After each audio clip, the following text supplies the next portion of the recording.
एक गांव में एक रामलाल नाम का एक किसान अपनी पत्नी और 4 लड़कों के साथ रहता था। रामलाल खेतों में मेहनत करके अपने परिवार का पेट पालता था, लेकिन उसके चारों लड़के आलसी थे, जो गांव में वैसे ही इधर उधर घूमते रहते थे। एक दिन रामलाल ने अपनी पत्नी से कहा कि अभी तो मैं खेतों में काम कर रहा हूँ, लेकिन मेरे बाद इन लड़कों का क्या होगा? इन्होंने तो कभी मेहनत भी नहीं करी, ये तो कभी खेत में भी नहीं गए। रामलाल की पत्नी ने कहा कि धीरे धीरे ये भी काम करने लगेंगे। समय बीतता गया और रामलाल के लड़के कोई काम नहीं करते थे। एक बार रामलाल बहुत बीमार पड़ गया। वह काफी दिनों तक बीमार ही रहा। उसने अपनी पत्नी को कहा कि वह चारों लड़कों को बुला कर लाए। उसकी पत्नी चारों लड़कों को बुलाकर लाई।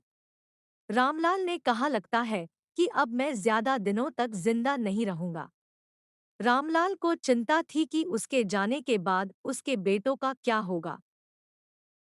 इसलिए उसने कहा, बेटों, मैंने अपने जीवन में जो भी कुछ कमाया है वह खजाना अपने खेतों के नीचे दबा रखा है। मेरे बाद तुम उसमें से खजाना निकालकर आपस में बांट लेना।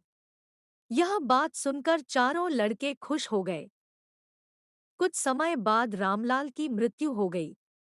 रामलाल की मृत्यु के कुछ दिनों बाद उसके लड़के खेत में दबा खजाना निकालने गए।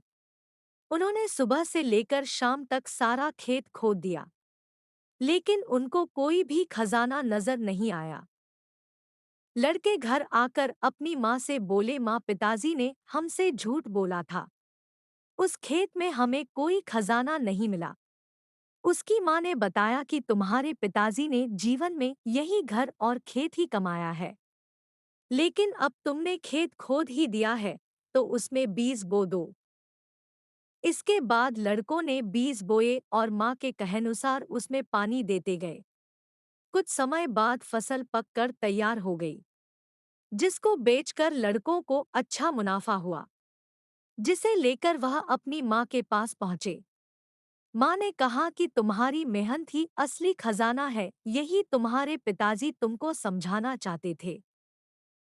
मोरल ऑफ द स्टोरी: सीख, हमें आलस्य को त्याग कर मेहनत करना चाहिए। मेहनत ही इंसान की असली दौलत है। अगर